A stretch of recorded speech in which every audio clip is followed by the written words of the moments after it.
What's going on, folks? This is Antoine with Core Cutter Lifestyle and Tech, and today we're going to be taking a look at one of the most popular antennas on Amazon right now. It is the Vansky Outdoor 150-mile range motorized antenna. Now, this antenna picks up UHF and VHF signals, comes with the wireless remote, and it can work on 2 televisions. So we're going to go ahead and unbox it, connect it, and see what type of signal we can get with this antenna, and then match it up with my existing indoor antenna. Alright, so going over the contents, first you have your user manual, which contains your package content list, and also is going to show you how to assemble an antenna and also how to operate it. Now, one thing I recommend is when you first get this antenna, you want to go over your package contents to make sure everything is there before you even decide to mount it, because there's a lot of metal here and a lot of that goes into helping you get a good signal. So you want to make sure all your contents are there. Alright, so going over the list, we have our main unit, which is right here. As you can see, it's a plastic. Now that's one of the main reasons why people was giving it a 1-star online, is they said, a lot of people said it was cheaply made. It broke easy, you know, things of that nature. But as you can see right here, you have kind of your wing flaps. Now there is like an aluminum lining inside of each of these flaps right here. And if we go ahead and get on the inside, you can lock them up by just separating these notches on the inside, and it'll keep them from falling back down. Each side has those, but for now we're just going to have to move them back in place. Now, one thing I also want to mention is when you are assembling this antenna and you decide to spread these apart, be careful, because these will drop down. So if you decide to fold it back in, it will bend this plastic part right here. I did it a couple times. You can see that crease in the plastic. So that's something you want to look out for. You know, you want to make sure you hold both of those sides in when you assembling the antenna.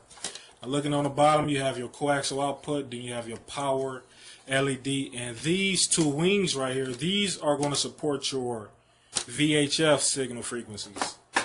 So moving over to the next item, you have your main pole column. This thing right here. Now, this kit does not come with a post. You will have to supply your own post, so just keep that in mind whenever you purchase this. Next item on the list, we have our motor fixed bolster, whatever that is. But I will tell you this, that these 2 metal contacts do make contact on the antenna, so I'm guessing this could possibly be a motor, most likely. Just guessing. Alright, so our next item is the UHF frequency post. Alright, so next item you're supposed to have is your screw pack. You will need to assemble this, and the only tool you're going to need is a Phillips head screwdriver, so make sure you have one of them handy, or just a kitchen knife. Those tend to work great as well.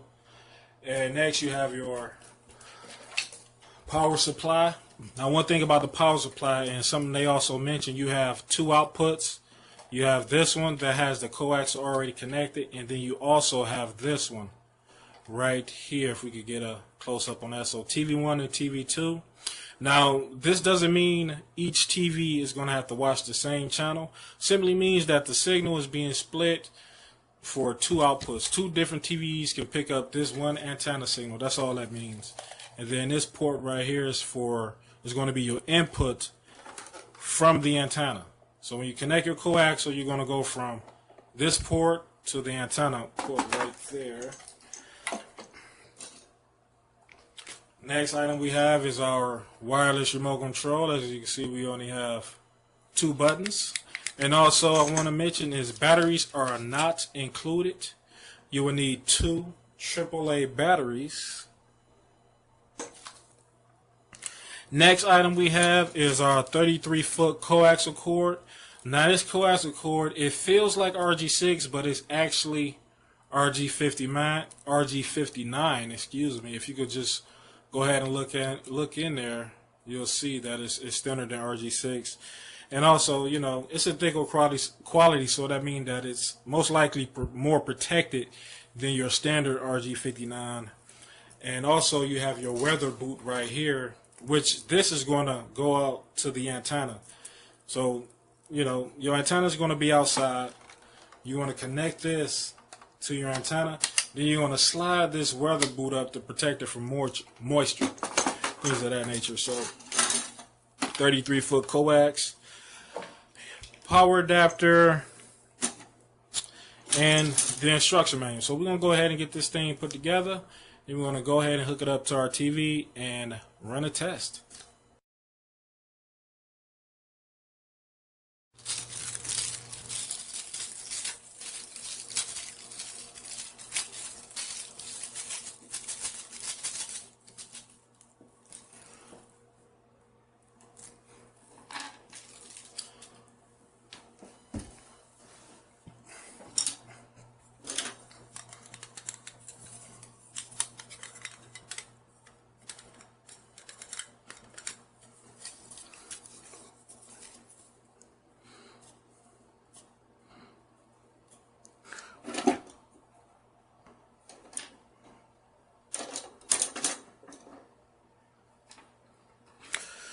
Alright, so putting the antenna together, you know, if you don't feel like looking in a user's manual, the black screws are going to be for your UHF bolsters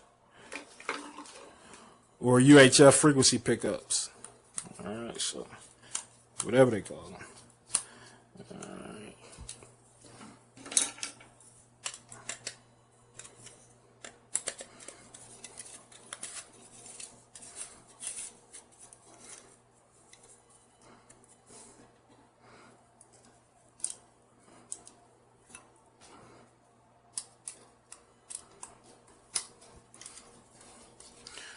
Real simple.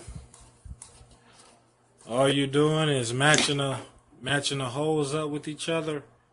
You got 5 holes for 5 of these UHF frequency vibrators. That's what they call them, frequency vibrators.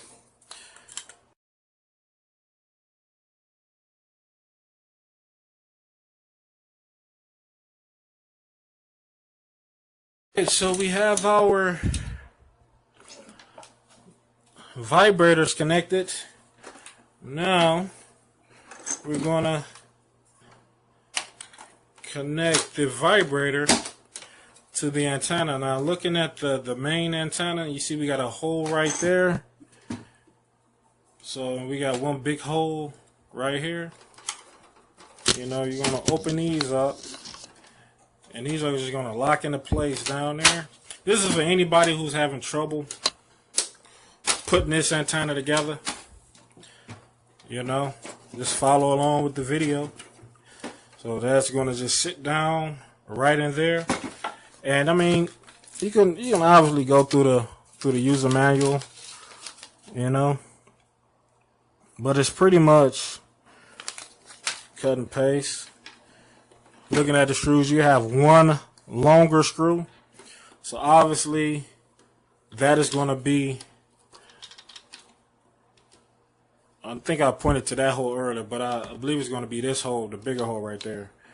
Drop your screw down in there, shake it a little bit until it goes down, and just get to twisting. Get to twisting. Shake your tail feather. Alright, so let's see if that. Alright, so that's it. So one thing already, the screw is not getting tight, but it feels like the screw is in there. But again, the screw wasn't getting tight. Let me just double check and make sure I'm using the right hole.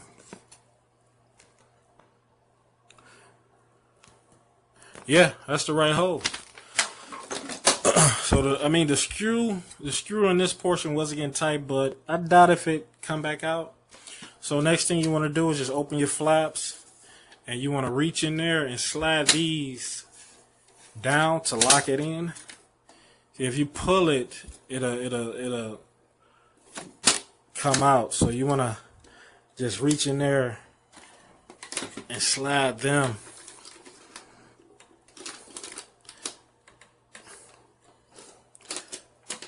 Okay, come on. All right, let's try the other side. All right, so the other side works great. Let me see.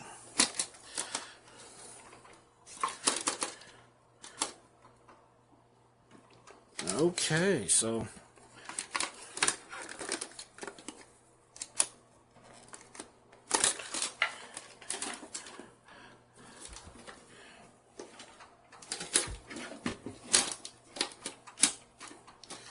there we go. Had some trouble with it. All right, so we got our flaps open. Sorry about that. So we got our flaps open, and this is how the antenna looks. Let's go like this. So we got our flaps open. This is how the antenna looks. Zoom, zoom, zoom, zoom, zoom, zoom. All right, so next on the list is our motor bolster. So looking at the motor, you see we got those two prongs. You have two metal indentions right here. So you just go ahead and stick that in there. So you're going to get some feedback from it. So you're going to have to hold it in there because it is a spring on those metal prongs. So just hold that in place with one finger. And I kind of did it backwards. I opened the wings up before I mounted the metal, so I can't lay it flat. Well, I opened the wings up before I mounted the motor, so I can't lay it flat. I opened both of the wings. Just, you know, leave one of the wings flat. That way, you can get a good angle on it. You know? All right.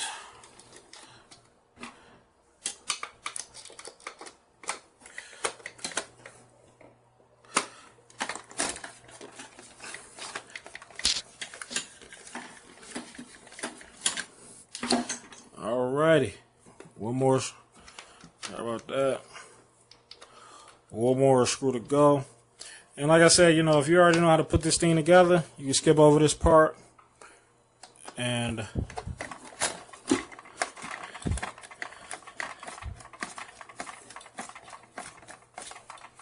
alright, so we have our motor attached.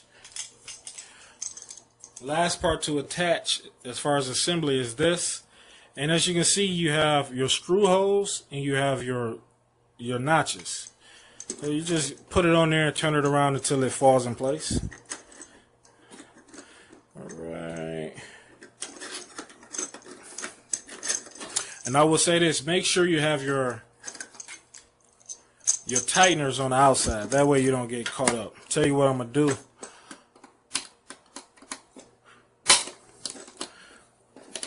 I'm gonna lay this part down so I can lay it flat. How about that?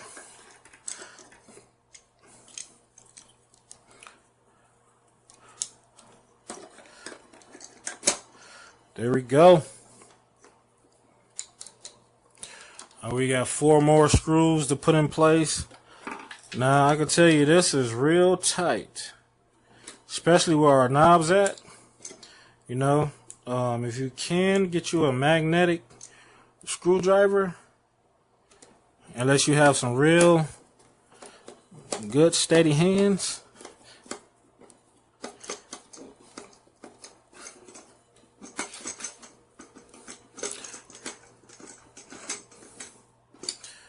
one. Now you know what, this is kind of tight because you got this wing sticking out in the back. And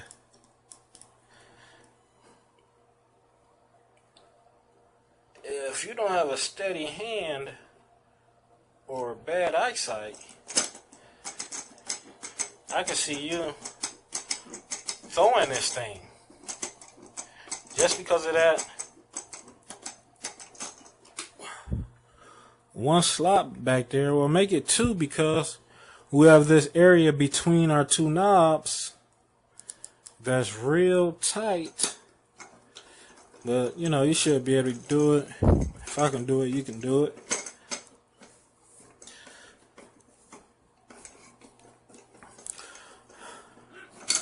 Alrighty.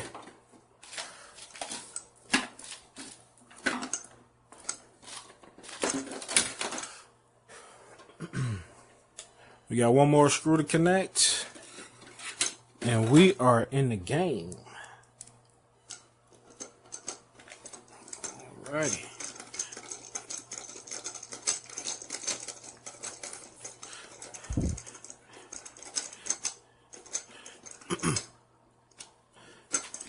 Alright, ladies and gentlemen, so that's assembled, and then when you move it, you can hear the motor. Alright, so what we're going to do next is we're going to go ahead and get this connected now and run a test on it. Now, I'm going to be testing it indoors. Now, I know it's not meant to work indoors, but I live in an apartment, so just work with what I got, right?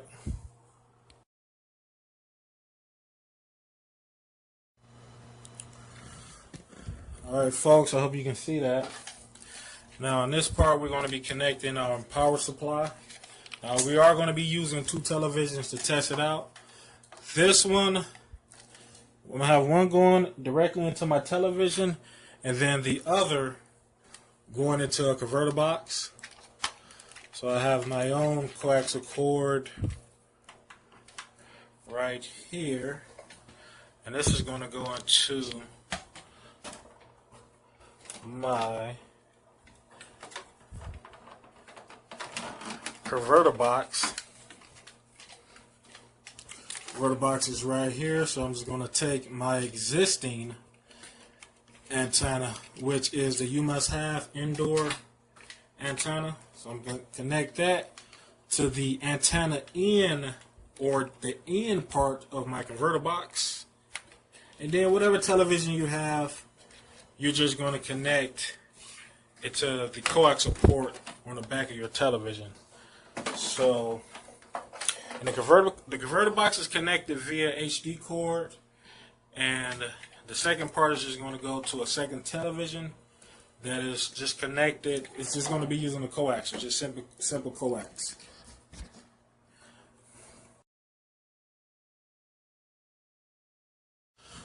Alright, folks, so we have both of our televisions connected. The one on the left is running through my converter box, which already has the channels. I already run a channel scan on that. The one on the right is a new television, and I haven't run a scan on it.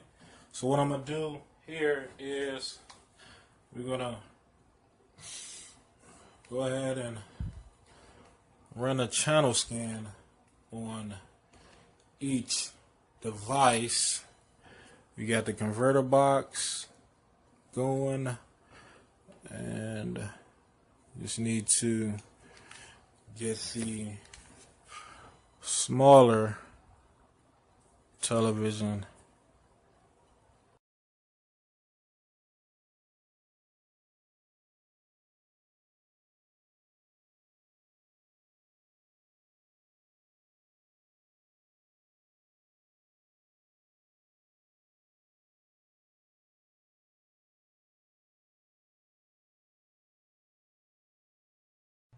Alright, folks, so the results were both TVs managed to pick up the exact same amount of channels. It was 30 channels.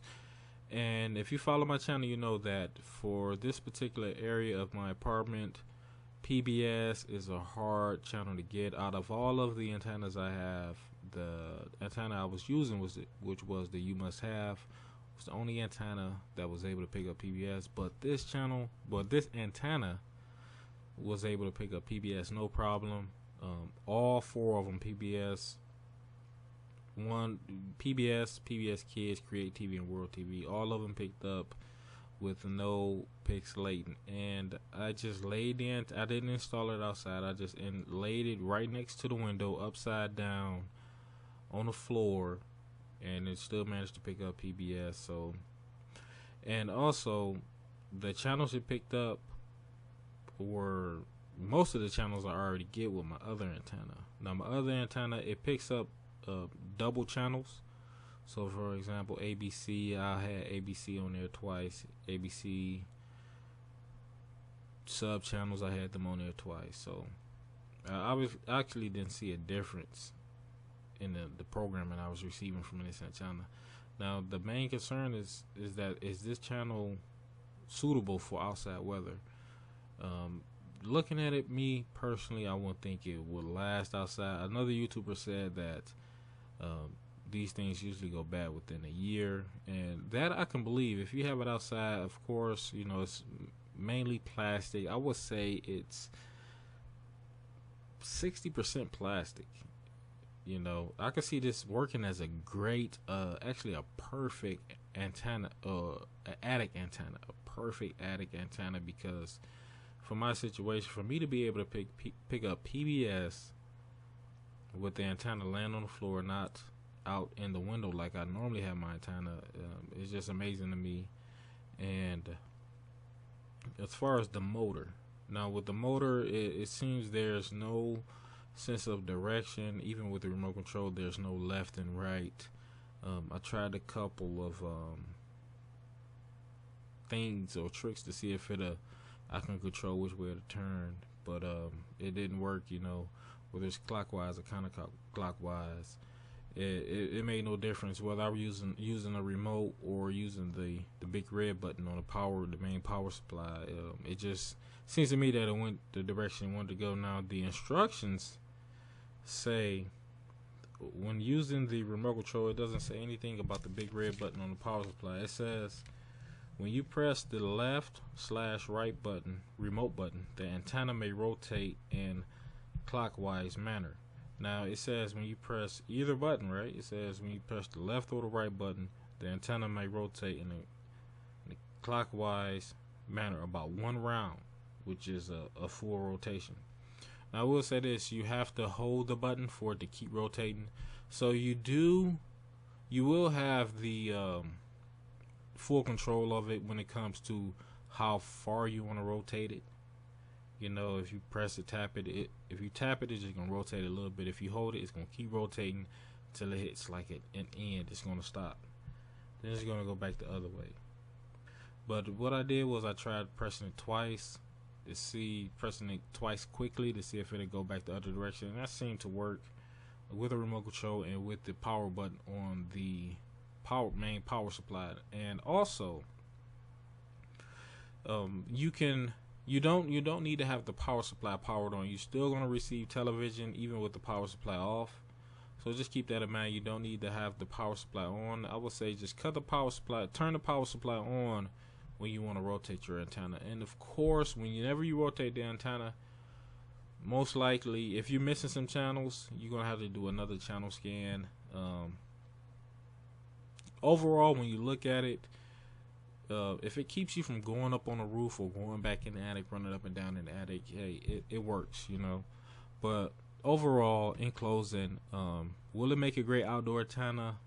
I don't think so. I don't think it's built for outdoor use. It's mainly plastic. You're dealing with metal. In the metal, you know, I believe it'll rust pretty quick. You know, especially if you live in an area where it's a lot of rainfall, a lot of snow, you know, a lot of cold weather. I don't think it'll last long. But definitely a great antenna. I would definitely recommend this antenna. And folks, be sure to hit that subscribe button if you enjoy the content, if you want to see more content like this. And I will talk to you guys next time.